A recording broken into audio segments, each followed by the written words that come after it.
അദ്ദേഹം കേരളയിൽ വരുമെന്ന് പറഞ്ഞപ്പോൾ കൂറ്റനാട് ഒരു സമ്മേളനമാണ്. അദ്ദേഹം നയിക്കുന്ന ജാഥയുടെ സമ്മേളനത്തിൽ വെച്ച് അയാൾ പ്രസംഗിച്ചത് നിങ്ങൾക്ക് ഓർക്കുന്നുണ്ടാവും. എന്താണ്? ഇവിടെ നിന്ന് കൂറ്റനാടെന്ന് അപ്പമുണ്ടാക്കി ആ അപ്പം കൊച്ചിയിൽ കൊണ്ടുപോയി വിറ്റ് കഴിഞ്ഞ് തിരിച്ചു വന്ന് ഇവിടെ നിന്ന് വീട്ടിൽ വന്ന് കഞ്ഞി കുടിക്കാമെന്ന് പറഞ്ഞു. ആ അപ്പം ഉണ്ടാക്കുന്ന ആൾക്കാർ കൊതിയോടുകൂടി കാത്തിരിക്കുകയാണ്. എന്താണ്? കേരളയിൽ വരാൻ വേണ്ടി. എന്തുകൊണ്ടാണ് അപ്പവും അതുപോലെ കേരളയിലും തമ്മിൽ അദ്ദേഹം ബന്ധപ്പെടുത്തി അറിയോ? അന്നും CPMൻ്റെ ജാഥയെ സ്വീകരിക്കാൻ കുടുംബശ്രീയുടെ പാവപ്പെട്ടവരെ കൊണ്ടുവന്നിരുത്തിയിരുന്നു. അപ്പോൾ അവരെ സന്തോഷിപ്പിക്കാൻ വേണ്ടി അദ്ദേഹം പറഞ്ഞ ആ വിശ്വപ്രസിദ്ധമായ ആ പ്രഖ്യാപനം ഓർമ്മ വരികയാണ്.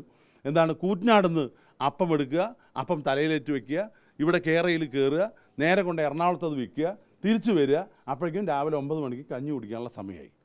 എന്താണ് അർത്ഥം? അത്രയും സ്പീഡിലാണ് അപ്പവുമായിട്ട് കേരളയിൽ ഇപ്പോൾ സഞ്ചരിച്ചുകൊണ്ടിരിക്കുന്നത്. അതുപോലെ അദ്ദേഹം ഇവിടെ നിന്ന് പറഞ്ഞു 1.5 വർഷം കഴിഞ്ഞാൽ ഇവിടെ രാജ്യത്ത് കേരളത്തിൽ ഏറ്റവും വലിയ തൊഴിൽ സാധ്യതയാണ് ഗവൺമെൻറ് പ്ലാൻ ചെയ്യുന്ന. എന്ത് കണ്ടാണ് അദ്ദേഹം ഇത് പറയുന്നത് എനിക്കറിയില്ല. പാലക്കാട് വന്നാണ് പറയുന്നത്. എന്താ പറഞ്ഞതെന്നറിയോ? 1.5 വർഷം കഴിഞ്ഞ് 20 ലക്ഷം പേർക്ക് തൊഴിൽ കിട്ടുന്നതാണ്.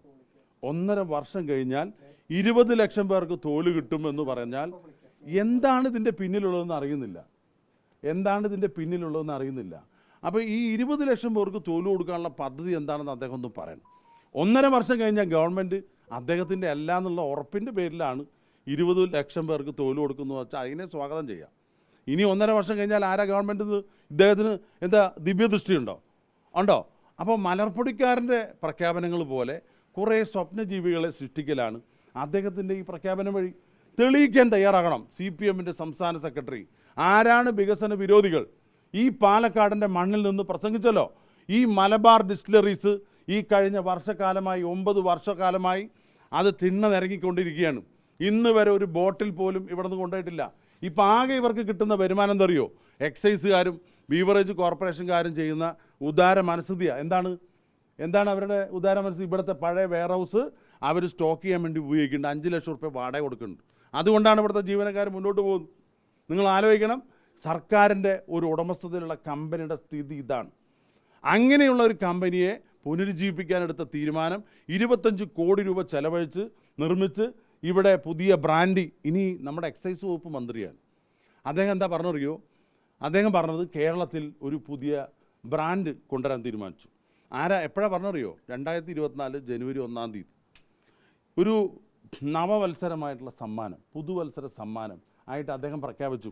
ഞാൻ ഓർക്കുന്നു കോഴിക്കോട് വെച്ചാണ് അദ്ദേഹത്തിൻ്റെ ഒരു പ്രസംഗം. ആ പ്രസംഗത്തിൽ പറഞ്ഞെന്താ അറിയോ? കേരളത്തിലേക്ക് ഒരു പുതിയ ബ്രാൻഡ് ഞാൻ അവതരിപ്പിക്കുകയാണ്. അപ്പോൾ ഈ തദ്ദേശ സ്വയംഭരണ വകുപ്പ് മന്ത്രിയല്ലേ, അപ്പോൾ എന്താണ് ജനങ്ങൾക്ക് ഒരു ക്ഷേമ പദ്ധതി കൊണ്ടുവരുന്ന ആളുകൾ വിചാരിച്ചു. പക്ഷേ അദ്ദേഹം പ്രഖ്യാപിച്ചെന്തറിയോ? എക്സൈസ് വകുപ്പ് മന്ത്രിയുടെ ജോലിയാണ് അദ്ദേഹം നിർവഹിച്ചത്. അദ്ദേഹം പറഞ്ഞു മലബാർ ബ്രാൻഡി എന്നുള്ളൊരു പുതിയ ബ്രാൻഡ് ഞങ്ങൾ ഇറക്കാൻ പോവുകയാണ്. അദ്ദേഹത്തിൻ്റെ വാക്കിൻ്റെ സ്ഫുടതയൊക്കെ നിങ്ങൾക്ക് അറിയാലോ, ചാനൽ ചർച്ചയിലൊക്കെ വന്നിരുന്ന് പറയാറുണ്ടോ? മലബാർ ബ്രാൻഡി, ആ പുതിയൊരു ബ്രാൻഡ് ഇറക്കാൻ പോവുകയാണ് എന്ന് പറഞ്ഞ് ആരറിയോ? എൻ്റെ ക്ലാസ്മേറ്റ് കൂടിയായ ഇപ്പോഴത്തെ എക്സൈസ് വകുപ്പ് മന്ത്രിയാണ്. അങ്ങനെ കുറേ പ്രഖ്യാപിച്ചത് കൊണ്ട് ഉണ്ടായ തിരിച്ചടിയൊന്നും അദ്ദേഹത്തിന് ഓർമ്മയില്ല. ഇപ്പോൾ പഴയ തിരിച്ചടിയൊന്നും ഓർമ്മയില്ല. എലപ്പുള്ളി പഞ്ചായത്തിൽ കുടിക്കാൻ വെള്ളമില്ല. പഞ്ചായത്ത് പ്രസിഡന്റ് നിൽക്കണു, വൈസ് പ്രസിഡന്റ് നിൽക്കണു, മെമ്പർമാർ നിൽക്കണു. ഒരു തുള്ളി വെള്ളം കുടിക്കാനില്ലാത്ത സ്ഥലത്ത് ഇങ്ങനെ ഒരു കമ്പനി കൊണ്ടുവരും എന്ന് പറഞ്ഞ് അതിനുവേണ്ടി പ്രവർത്തിച്ച ഈ എക്സൈസ് മന്ത്രിക്ക് എന്ത് പട്ടമാണ് കൊടുക്കേണ്ടത്? അദ്ദേഹത്തിൻ്റെ പുതിയ ബ്രാൻഡ് ഇറക്കേണ്ട ഈ മലബാർ ഡിസ്റ്റിലറീസ് കാട് പിടിച്ച് കിടക്കുകയാണ്. കണ്ണ് തുറന്നൊന്ന് നോക്കണം മന്ത്രി വന്നിട്ട്. മന്ത്രിക്ക് കേരളത്തിലെ ജുറിഡിക്ഷൻ ഇവിടെയുണ്ടല്ലോ. ഈ പാലക്കാട് ലോക്സഭാ മണ്ഡലത്തിലെ എലപ്പുള്ളി പഞ്ചായത്തുണ്ടല്ലോ. ഈ മേനോൻപാറയിൽ വന്ന് മന്ത്രി ഒന്ന് പരിശോധിക്കണം സ്വന്തം കമ്പനിയുടെ സ്ഥിതി എന്താണ്. സ്വന്തം കുട്ടിക്ക് ഇടാൻ ഉടുപ്പില്ലാതെ പുള്ളി ഭോപ്പാലിലെ കമ്പനിക്ക്, ഇൻഡോറിലെ കമ്പനിക്ക് പുതിയ കുപ്പായം തേപ്പിച്ച് നടക്കുകയാണ്. സ്വന്തം കുട്ടിയുടെ സ്ഥിതിയാണിത്. ആ എക്സൈസ് ഡിപ്പാർട്ട്മെൻറ്റ് കീഴിലുള്ള കമ്പനിയാണിത്.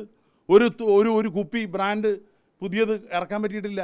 ഇപ്പോഴും ജവാൻ ഇറക്കുന്നത് ട്രാവൻകൂർ ഷുഗേഴ്സ് നിന്ന് ജവാൻ.